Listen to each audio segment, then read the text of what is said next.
अस्सलाम वालेकुम व्यूअर्स। अभी हम पढ़ेंगे इंग्लिश टेस्ट के बारे में। ये एमसीक्यूज टाइप के टेस्ट होते हैं।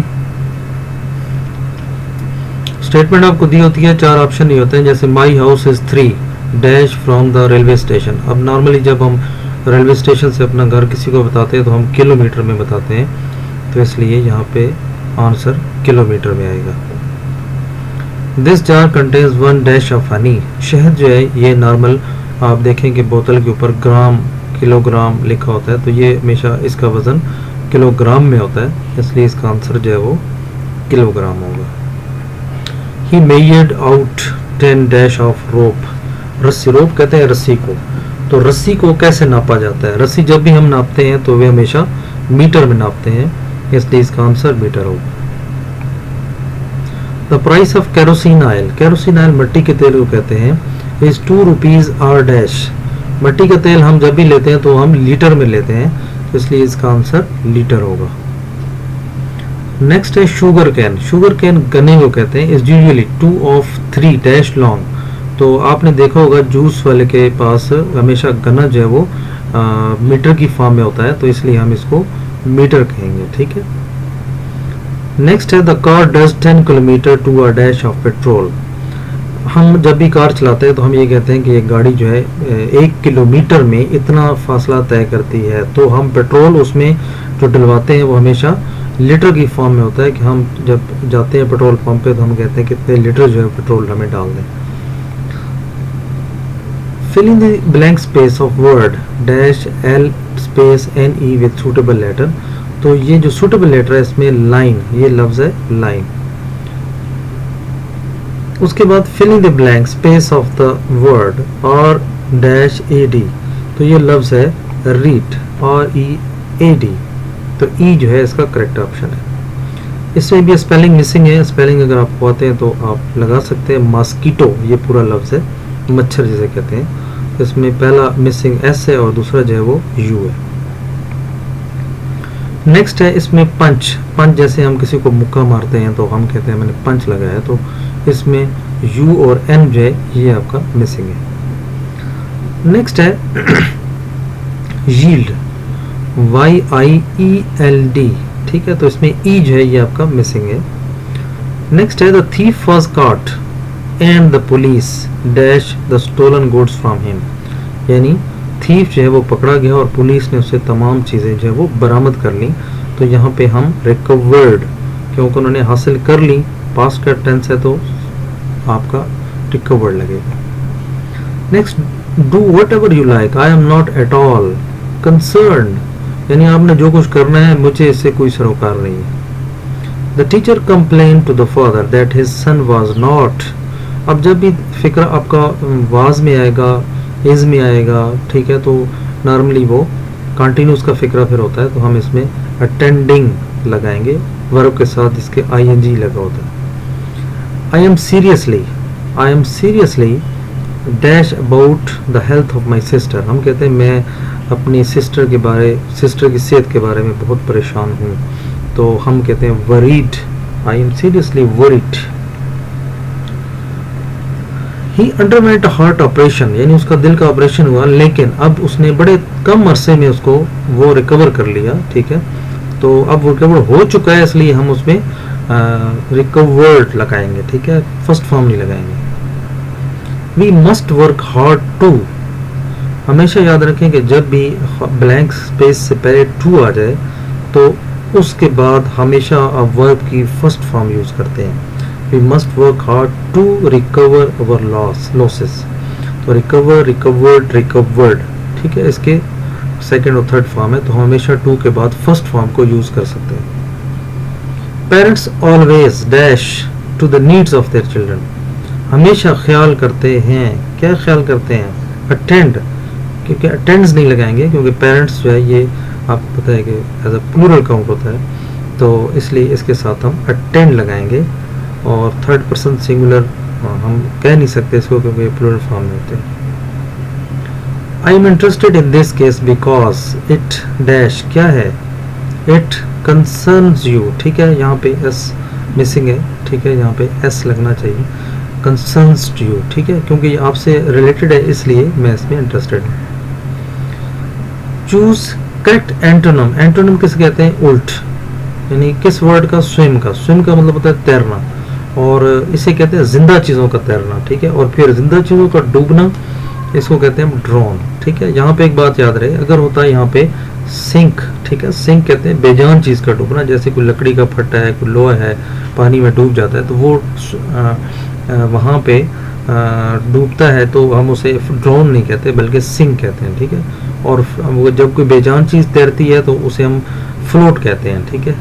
तो जिंदा चीजों को तैरने को हम स्विम कहते हैं। हम कभी भी ये नहीं कहते कि अ मैन वाज फ्लोटिंग, ठीक है, ऐसा हम कभी नहीं कहते, बल्कि हम कहते हैं a man was swimming.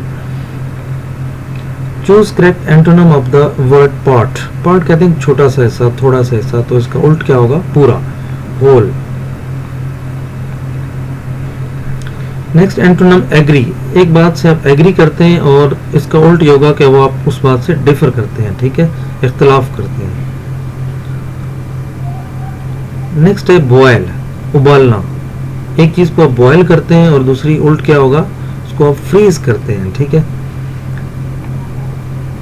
Choose correct antonym of the word life. Life कहते हैं जीना और इसका उल्ट होगा मरना, डाई। अगर ये होता लाइफ होता तो फिर इसका हम डेड लगाते, ठीक है, लेकिन अब क्योंकि लाइफ जीना है तो वर्ब है, तो इसलिए मरना, die. He has no taste dash music, तो टेस्ट के साथ हमेशा ऑफ लगाते हैं, taste of music. Trust, God के साथ आपने इन लगाना है, trust in God and to the right. She is weak, subject जब होगा तो वो हम उसके लिए इन यूज करते हैं। She is week in English, in mathematics and so on. He is unfit, हम कहते हैं वो उस जॉब के लिए अनफिट है, तो ये for, he is unfit for this job. तो अब यूज कुछ आते हैं, change the voice. You take bath daily, यहाँ पे मैं आपको कुछ बाद में हम पढ़ेंगे कि डायरेक्ट इनडायरेक्ट पैसिव वॉइस, हम पूरा एक इस पे लेक्चर इंशाल्लाह होगा, एक वीडियो पूरी मैं कंप्लीट आपको अपलोड करूँगा इंशाल्लाह। लेकिन अब हम चंद रूल्स देखते हैं कि जब भी आपने पैसिव वॉइस के फिक्रे बनाने हैं तो 4 चीज़ों का ख्याल करना है कि हमेशा अपने सब्जेक्ट को ऑब्जेक्ट और ऑब्जेक्ट को सब्जेक्ट बना देना है। दूसरी बात कि उसमें हमेशा आप थर्ड फॉर्म को इस्तेमाल करेंगे, और तीसरी बात यह है कि आपने ऑब्जेक्ट से पहले बाई का इजाफा करना है।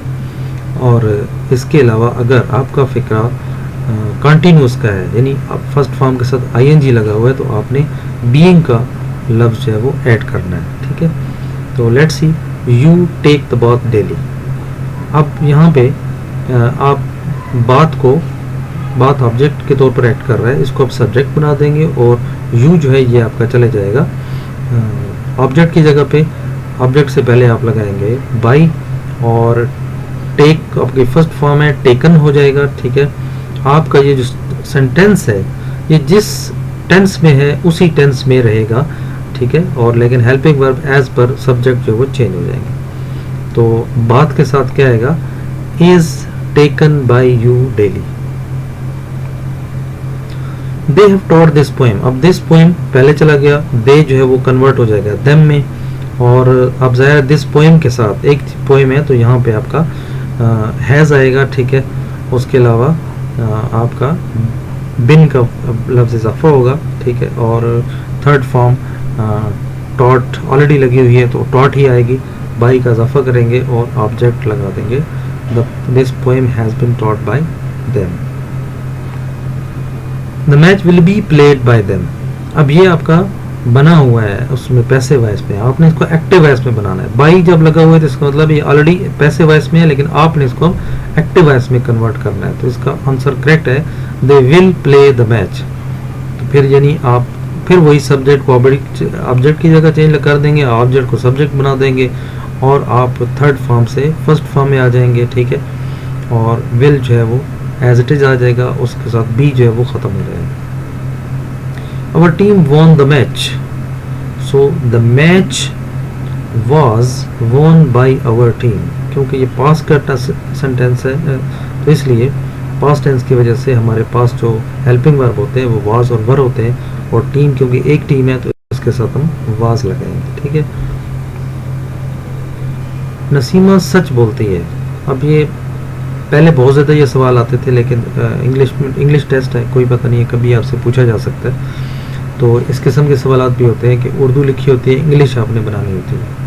तो आप क्योंकि ये थर्ड पर्सन सिंगुलर है नसीमा, तो फर्स्ट फॉर्म के साथ एस या एस का इजाफा होगा। Naseema speaks truth. मैं पाकिस्तान का नक्शा बना रहा हूँ, ठीक है। तो अब जब रहा है, रही है, रहे होंगे, तो आपके फर्स्ट फॉर्म के साथ हमेशा आईएनजी का इस्तेमाल होगा। I am making map of Pakistan. मैं नाश्ता कर रहा हूँ। अब हूँ जब आता है तो इसकी इंग्लिश होती है एम, ठीक है। और रहा हूँ, रहा है, रही है, फर्स्ट फॉर्म के साथ आईएनजी लगा होता है। तो एम और टेकिंग कहाँ लगा हुआ है, तो यही आपका जवाब है second, I am taking breakfast. उस्ताद 8 बजे से पढ़ा रहा है। तो अब देखिए, रहा है, रही है, रहे आगे, इसका मतलब है फर्स्ट फॉर्म के साथ आईएनजी एक तो लगा होगा, फिर एक टाइम दिया गया कि इतने टाइम से, तो इसका मतलब है कि वहाँ पे हैज़ बिन भी आएगा और टाइम का भी जिक्र है। तो और टाइम से पहले हम सिंस और फार में से फार का यूज़ करते हैं, ठीक है। और लेकिन अगर स्पेसिफिक टाइम है और लिमिटेड टाइम नहीं है, यानी कोई हमारे पास फिक्स टाइम नहीं है, तो हम फार लगाते हैं। और अगर हम फिक्स टाइम दे दें तो फिर हम उसके लिए सिंस का इस्तेमाल करते हैं, ठीक है। जैसे मंडे से, ट्यूसडे से, जनवरी से, 1980 से, ठीक है। तो इस तरह हम अगर फिक्स टाइम बता देंगे तो सिंस का इस्तेमाल करेंगे, और अगर टाइम का नहीं बता, जैसे 2 साल से, 3 साल से, 2 महीनों से, 4 साल से, तो उसके लिए फिर हम फॉर का इस्तेमाल करेंगे। तो यहाँ पे जो ऑप्शन आपका करेक्ट है, the teacher has been teaching since 8 o'clock। हम आपका इंतज़ार कर रहे हैं, ठीक है। अब हैं, इसका मतलब है कि आर का लफ्ज़ आना चाहिए। रहा है, रही है, रहे हैं आ गया तो आईएनजी लगा होना चाहिए, ठीक है। तो ये वी आर वेटिंग, ये और कहीं नहीं लिखा हुआ, यही आपका जवाब है।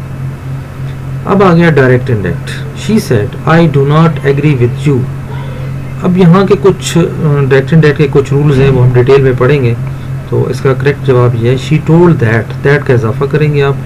आई जो है सब्जेक्ट चेंज होगा शी के साथ, और यू चेंज होता है हमेशा रिपोर्टिंग स्पीच के ऑब्जेक्ट के साथ। और यहाँ पे क्योंकि ऑब्जेक्ट आपको नज़र नहीं आ रहा, लिहाजा आपका ऑब्जेक्ट जहाँ पे ना हो तो वहाँ पे कंसिडर होता है शी सेड टू मी, तो आपने यू को फिर मी के साथ चेंज करना है, ठीक है।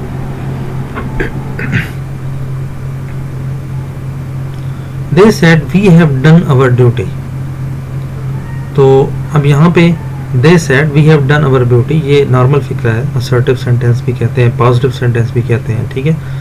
तो इसका पहला जवाब है they told that they had, have जो है वो हैड में चेंज हो जाएगा, वी चेंज हो जाएगा, सब्जेक्ट के साथ रिपोर्टिंग स्पीच का सब्जेक्ट दे है उसके साथ चेंज हो जाएगा। अवर जो है ये दे का जो पोजेसिव केस है तो वो देयर होता है, इसलिए वहाँ देयर आ जाएगा, और next duty as it is आ जाएगा। He said will you listen to me. तो विल जो है ये चेंज होता है वुड में, विल और शल जो है ये वुड में चेंज होते हैं, क्योंकि एक सवाल है, पूछा गया है, तो इसलिए रिपोर्टिंग स्पीच में आस्क्ड का लफ्ज आ जाएगा। और जिस क्वेश्चन का जवाब यस या नो में हो तो उसको हम इफ से स्टार्ट करते हैं। तो if I would listen to him, ठीक है, क्योंकि मी जो है वो चेंज हो जाएगा ही के ऑब्जेक्ट के साथ, और ही का ऑब्जेक्ट होता है him. Raza said where are you going. Remember that के जिस फिक्रे में वेयर, विच, हु, व्हाट ये आ जाए तो उसमें दैट का इजाफा नहीं करते, बल्कि वो लफ्ज़ एज इट इज़ आ जाते हैं। तो ये क्योंकि क्वेश्चन मार्क है तो आपने रिपोर्टिंग स्पीच में आस्क्ड तो लगाना है, ठीक है। और अगर ये ना लगाएं तो ज़रूरी नहीं है, अगर सैड भी लिखा हो तो वो भी गलत नहीं है, ठीक है। तो इसलिए ये भी ख्याल करना है। तो नॉर्मली इसको हम चेंज करते हैं, तो रज़ा आस्क्ड वेयर आई, क्योंकि यू जो है एज अ सब्जेक्ट यूज हो रहा है, तो यू जो है वो रिपोर्टिंग स्पीच के ऑब्जेक्ट के साथ चेंज होगा। तो यहाँ पे ऑब्जेक्ट क्योंकि नहीं है तो लिहाजा मैंने पहले बताया कि वहाँ पे आपने कंसिडर करना है टू मी। तो मी का जो सब्जेक्ट होता है वो आई होता है, तो यू की जगह आई रिप्लेस होगा। और आर क्योंकि प्रेजेंट का फिक्र है तो ये पास्ट में चेंज हो जाएगा, आई के साथ फिर पास्ट में वर हम लगा नहीं सकते क्योंकि वो प्लूरल के साथ यूज होता है, और आई वाज जो है वो हम सिंगुलर के साथ यूज करते हैं, तो आई के साथ वाज लगाएंगे and then going. The teacher said do not make a noise. जो नेगेटिव सेंटेंस होते हैं वो नॉट टू हम उसमें ऐड करते हैं, उसमें कोई दैट की लगाने की ज़रूरत नहीं है। The teacher advised not to make nice, ठीक है। और टू के बाद हमेशा फर्स्ट फॉर्म आती है, ये भी ख्याल करना है। विच वन इज़ करेक्ट, ये स्पेलिंग है, स्पेलिंग आपको आते हो तो फिर कोई इतना इशू नहीं है। ये एटमॉस्फेयर, तो एटमॉस्फेयर की करेक्ट स्पेलिंग जो है वो ऑप्शन ए है। प्रोड्यूस्ड, इसमें सेकंड ऑप्शन है, इसके करेक्ट स्पेलिंग है। उसके बाद है रेफ्रिजरेटर, रेफ्रिजरेटर जो है ये सी ऑप्शन, ये करेक्ट स्पेलिंग है। उसके बाद कन्वीनियंट, कन्वीनियंट जो है आपका डी ऑप्शन, बाकियों में स्पेलिंग गलत है। उसके अलावा क्राउड, बी ऑप्शन आपका ठीक है, क्योंकि इसमें भी बाकी स्पेलिंग जो है बाकी गलत है। We are chemical fertiliser to, ये फिक्रा ग्रामेटिकली तो सही नहीं है, लेकिन फिर भी सेंस अगर आपको क्लियर हो तो इसमें ये होता है कि हम ज़मीनों में केमिकल्स डालते हैं तो वो उससे क्या होती है, हमारी ज़मीन हमेशा इनरिच होती है, ठीक है, उसमें ज़्यादा पैदावार बढ़ाने की सलाहियत होती है। तो सॉफ्टन हम नहीं करते, सॉफ्टन क्योंकि हम हल के ज़रिए करते हैं। बैरन जो है वो बंजर को कहते हैं, कल्टीवेट कहते हैं हम काश्त करने को, तो हम केमिकल काश्त करने के लिए नहीं होती, बल्कि केमिकल हम सिर्फ ज़मीन को इस काबिल बनाते हैं कि वो और ज़्यादा हमें फल दे। इसके अलावा नेक्स्ट है the dash road and vanished, कौन सी चीज़ ने लिखा और गायब हो गया, तो वो एंजल। ये जो बी ऑप्शन में ये एंगल है जिसका मतलब है जाविया, और दूसरे एंजल का मतलब है फरिश्ता, फरिश्ते ने कुछ लिखा और गायब हो गया। The trade is now carried on through the Khyber pass by, तो ट्रेड कहते हैं तिजारत, तिजारत जो है आजकल हो रही है खैबर पास के थ्रू ट्रक। तो वहाँ पे क्योंकि हम खैबर पास एक हमारा किला है, वहाँ से हम गेट है जहाँ से हम अपनी तिजारत करते हैं, तो वो ज़ाहिर है सड़क है, सड़क पे हम हमेशा ट्रक ही चलते हैं, ठीक है। कैमल ऊँटों को कहते हैं, तांगा नॉर्मल जो घोड़ा गाड़ी होती थी पहले, कार्ट छकड़े को कहते हैं, तो इसलिए ज़्यादातर तिजारत ट्रकों के ज़रिए होती है।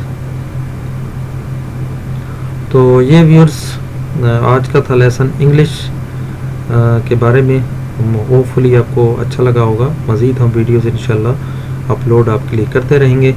अगर आपको अच्छा लगा तो आप इसको शेयर करें, सब्सक्राइब करें और दोस्तों के साथ शेयर करें। इसी किस्म के टेस्ट जो है वो आपके पीएफ में, आर्मी में, नेवी में जब भी इंग्लिश का टेस्ट होता है तो ऐसा ही मुख्तलिफ़ चीज़ें मिक्स करके आपसे पूछी जाती हैं। दुआ में याद रखिए, खुश रहें और ज़्यादा से ज़्यादा अपने दोस्तों को भी इन्फॉर्म करें, ताकि टेस्ट चल रहे होते हैं मुख्तलिफ़ फोर्सेस में, तो आपको ताकि आसानी हो, आप अच्छी घर बैठ के अपनी तैयारी कर सकें।